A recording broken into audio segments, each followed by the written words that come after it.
So I have some questions regarding anxiety attacks. Ooh. I know when we go to the doctor, take this medicine, take that medicine. We don't want to be on medication for the rest of our lives because we have anxiety attacks. I personally don't. And I'm very, very much get them constantly, anxiety attacks. But I feel like it's more spiritual than mental issue kind of thing. It's basically your system is stuck in fight or flight. Mm-hmm. Like, do I need to fight in this situation or do I need to run? Kind of like, do I need to stay or run kind of thing. Mm-hmm. Fight or flight. But it's one of those, a lot of times when we've had bad childhoods or we've had true traumas in our lives, Mm-hmm. it's one of those, like, for whatever reason, our body stays in that fight or flight motion, like at the peak. And then any little thing that knocks you over, it's like, instead of going into like, oh, it's not a big deal, calm down, relax, it's like, we're going off the deep end kind of thing. So it's one of those, working on your anxiety of slowing things down and working through your past in some areas. It doesn't mean you need to go back and touch like every little thing that ever happened to you, but the more you kind of keep control of that or understand it, it makes it easier.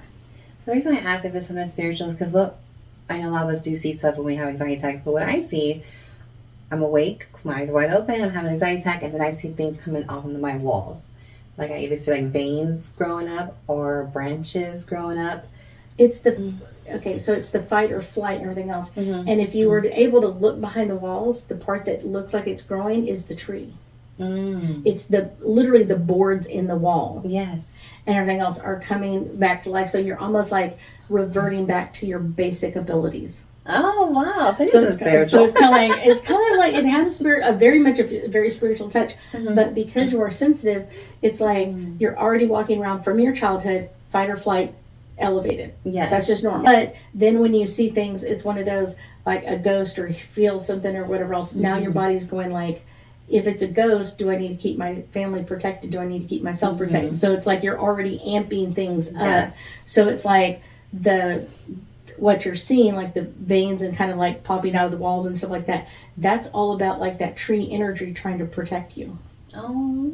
So I'm not scared of it, I noticed it, and it's very bright. It's very bright because it was alive. Yes. Now, the sheetrock on the wall, not necessarily alive. Yeah. But the wood behind it, that board, was alive at some point. Oh. So that board is like trying to take off your, you know what I'm saying, some of the overwhelmed energy. So there are a lot of things that you can do to kind of calm things down. Yes. And kind of relax things out, but it just depends on each person. It's not like, here's the formula, do this, everything's going to be fixed. It's not like that. It's one of those keeping things relaxed. The more you meditate, the more calm you're going to stay. Mm-hmm. That's your thing. Working through your childhood, some of your childhood issues, like I said, you never have to work through them like 100% and go through every little detail, but you do need to work through some of that. So you're able to. And I think literally one of the things that I think is really interesting is if you're dealing with the right healer to work with, they're going to teach you how to work through this for you. Do this first, do this second, do this third, that sort of thing. And then you kind of get your own formula, what works for you to kind of calm that energy down. So it makes it easier than like, oh my gosh, this is all crazy. This is for me, so I can figure it out better. Yes, but a lot of times, like when you kind of have or when someone has a panic attack, it's what's going on in our world or what's going on in your world is amping things up. So someone comes in and they're upset, and it's like, and you trigger back to when you were a kid and someone came in and upset. How did did they hit you? Did they hurt you? Did they yell at you? Did they scream at you? Your body's triggering back to that time frame, even though you're an adult.